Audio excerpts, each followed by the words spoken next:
Bom dia. Nesse vídeo eu gostaria de abordar os julgamentos liminares de causas, que são admitidos de forma excepcional. né.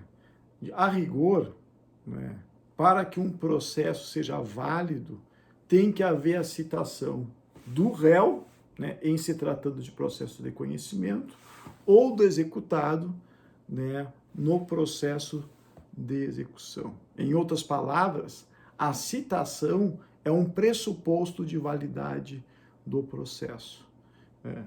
Quais são o julgamento liminar, ou seja, é um julgamento de uma causa sem a citação do réu ou do executado.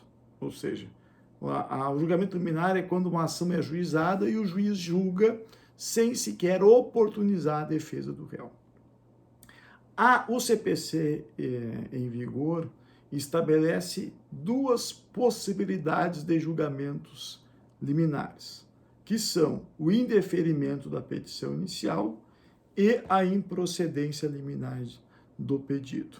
O artigo 239 do CPC, ele estabelece: para a validade do processo, é indispensável a citação do réu ou do executado, ou seja, é um pressuposto de validade do processo, ressalvadas as hipóteses de indeferimento da petição inicial ou de improcedência liminar do pedido. Então, o indeferimento da petição inicial e a improcedência liminar do pedido são as duas exceções admitidas no sistema, em que haverá processo válido mesmo não tendo havido a citação. Esse contraditório diferido, ele é admitido justamente porque nesses dois casos, nesses dois julgamentos liminares, são julgamentos favoráveis, à parte demandada. No CPC anterior, a única hipótese de julgamento liminar admitida era o indeferimento da petição inicial, nas hipóteses que estavam previstas no artigo 295 do CPC de 1973. Ele se caracterizava, nas suas hipóteses, no rol das hipóteses previstas no artigo 295, por ser uma sentença terminativa. Havia uma única exceção, que estava previsto no inciso 4º do artigo 295, que admitia que a inicial fosse indeferida por prescrição ou decadência. Nessa única hipótese, do inciso 4º, o indeferimento da inicial levava a uma sentença de mérito, porque no Código atual, a exemplo do Código anterior, a decisão que reconhece prescrição e decadência constitui decisão de mérito. Em 2006, foi acrescido 285A ao Código de Processo Civil precedente, e que passou a admitir que o juiz julgasse liminarmente improcedente o pedido em determinada hipótese, que foi mantida no novo CPC, já com uma outra roupagem e de uma forma ampliada no artigo 332. Então, em suma, no novo CPC, nós temos as hipóteses de indeferimento inicial previstas no artigo 330 do Código de Processo Civil e a improcedência liminar do pedido previstas no artigo 332 do Código de Processo Civil. Há uma mudança significativa porque a prescrição e a decadência deixou de ser uma hipótese de indeferimento da petição inicial e foi adicionada como uma hipótese de improcedência liminar do pedido. Isso significa que, a partir do novo CPC, o indeferimento da petição inicial, o indeferimento total da petição inicial, sempre será uma sentença terminativa. Será uma sentença do artigo 485, inciso 1, porque justamente o primeiro inciso do artigo 485 trata do indeferimento da inicial. Já a improcedência liminar do pedido será sempre uma decisão de mérito do artigo 487, inciso 1. Lembrando que o inciso 1 fala que o juiz resolverá o mérito quando ele acolhe ou rejeita o pedido do autor. A improcedência liminar do pedido é uma decisão que rejeita o pedido do autor. Resumindo, então, esse panorama, né, há 2 julgamentos liminares possíveis admitidos no novo CPC. O indeferimento da inicial e a improcedência liminar do pedido. Então, a semelhança é que ambos são julgamentos liminares. Ambos são julgamentos prolatados antes da citação do demandado. A diferença é que o indeferimento da inicial leva a uma sentença terminativa e a improcedência liminar do pedido leva a uma decisão de mérito com o condão de fazer coisa julgada se não houver interposição de apelação. O fundamento legal do indeferimento inicial será o artigo 330, né, combinado com o artigo 485, inciso 1. Já a improcedência liminar do pedido, prevista no artigo 332, se enquadra no artigo 487, inciso 1. Existem 2 peculiaridades no procedimento recursal da apelação nessas 2 hipóteses, né? Na apelação contra o indeferimento da petição inicial do CPC anterior, era a única hipótese na redação original do Código que previa a possibilidade do juiz se retratar ao receber a apelação. Havia previsão, né, no artigo 296, que interposta a apelação, né, o juiz poderia se retratar no prazo de 48 horas, no artigo 296 do Código de Processo Civil de 73. Se o juiz não se retratasse, né, os autos subiam para o tribunal, conforme o parágrafo único desse mesmo artigo.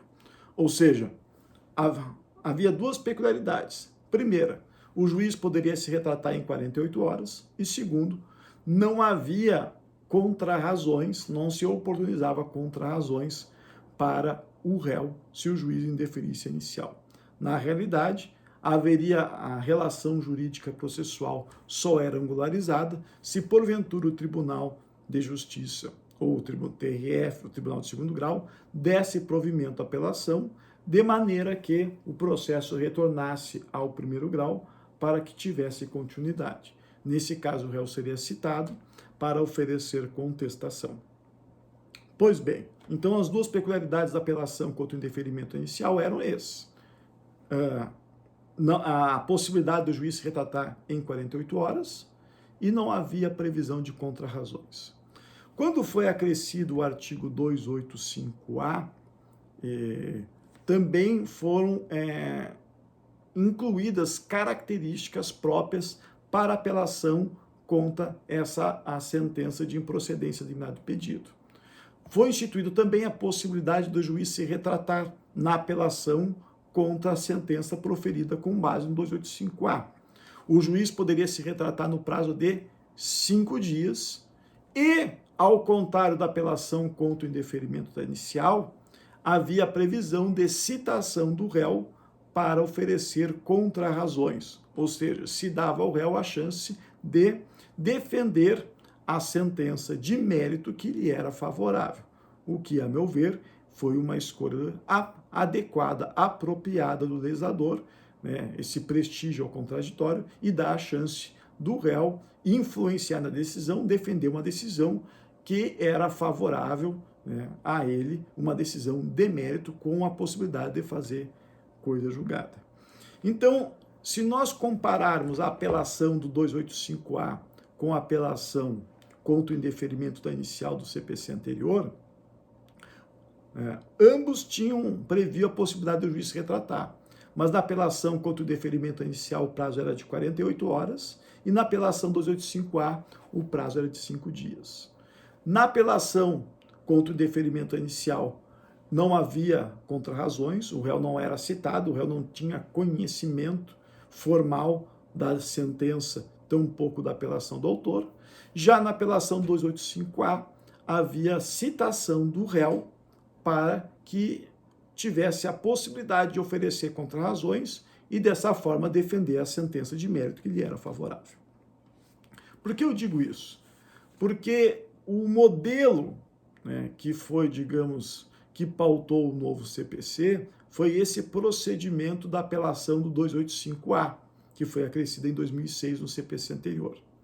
Agora, no novo CPC, né, tanto na apelação quanto a improcedência liminar do pedido, né, artigo 330, como na apelação contra o indeferimento judicial, nos dois casos o juiz pode se retratar, tal como antes. Porém, o prazo foi uniformizado em 5 dias. Portanto, tanto na apelação contra a improcedência liminar do pedido, como na apelação contra o indeferimento inicial, o juiz pode se retratar no prazo de 5 dias. Isso está previsto no caso da apelação contra o indeferimento inicial, no caput do artigo 331. Já na apelação contra a improcedência liminar do pedido, isso está previsto no parágrafo 3º do artigo 332. Pois bem, a segunda, o segundo legado da apelação contra o 285A consiste no fato de que o réu permanece sendo citado, tendo a oportunidade de oferecer contrarrazões contra a apelação interposta contra a decisão que julgou liminarmente improcedente o pedido. E isso também passa a acontecer na apelação contra o indeferimento inicial. Agora, pelo novo CPC, quando o juiz indefere a petição inicial, cabe a apelação. Se o juiz não se retratar no prazo de 5 dias, o réu será citado, né, e terá a oportunidade de oferecer contrarrazões contra o apelo interposto pelo autor. Isso está previsto no artigo 331. Diz o caput do artigo 331 do novo CPC. Indeferida a petição inicial, o autor a poderá apelar, facultado ao juiz, no prazo de 5 dias, retratar-se. Ou seja, em relação ao CPC anterior, né, o juiz permanece com a possibilidade de se retratar, porém o prazo majora de 48 horas para 5 dias, tal como era na apelação contra a improcedência liminar do pedido, do artigo 285A. Parágrafo 1º. Se não houver retratação, o juiz mandará citar o réu para responder o recurso. Ou seja, no novo CPC, o réu é citado a fim de ter a oportunidade de oferecer contrarrazões ao apelo interposto pelo autor contra a sentença que indeferiu a petição inicial. Já na improcedência liminar do pedido, prevista no artigo 332, a possibilidade do juiz se retratar está prevista no parágrafo 3º do artigo 332. Interposta a apelação, o juiz poderá retratar-se em 5 dias, tal como era na apelação do 285A. Parágrafo 4º. Se houver retratação, o juiz determinará o procedimento do processo com citação do réu. E se não houver retratação, determinará a citação do réu para apresentar contrarrazões no prazo de 15 dias. Ou seja, o procedimento recursal do 285A serviu de modelo para a apelação contra a improcedência liminar do pedido, prevista no artigo 332, e também serviu de modelo para a apelação contra o indeferimento inicial do novo CPC, prevista nos artigos 330 e 331.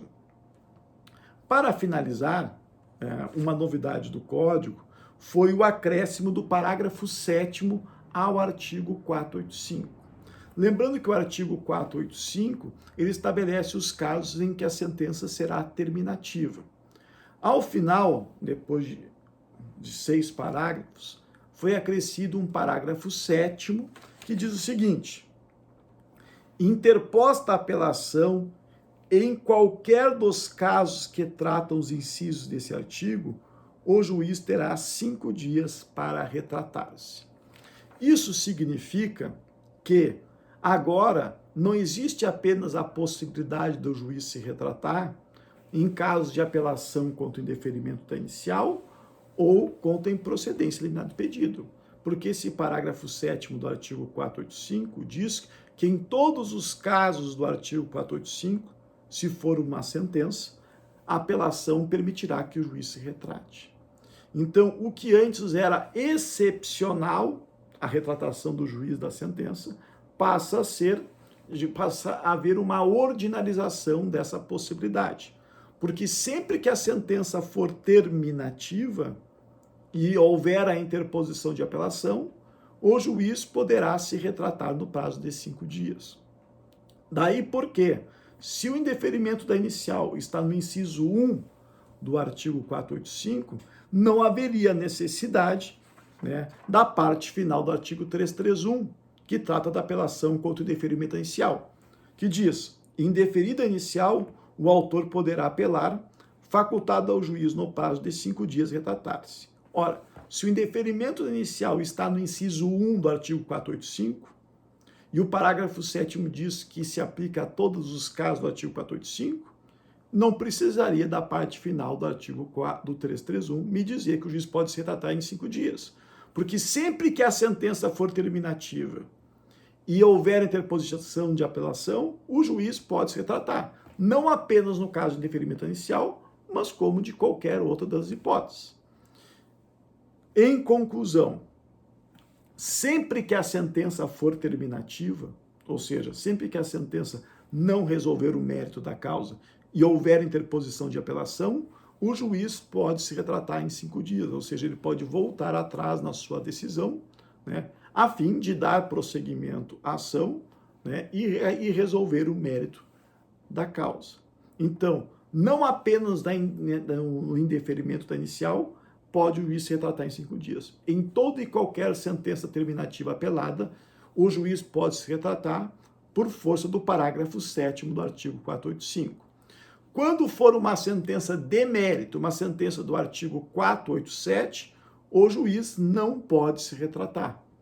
O juiz só poderá se retratar, voltar atrás na sua decisão, no mérito da sua decisão, se for uma apelação contra a improcedência liminar do pedido, né? Se for uma sentença de mérito do artigo 332, uma sentença de mérito do artigo 332 que julgou liminarmente procedente o pedido, o juiz poderá se retratar em 5 dias. Ou seja, é a única exceção que o juiz pode se retratar e voltar atrás na sua decisão em se tratando de decisão de mérito.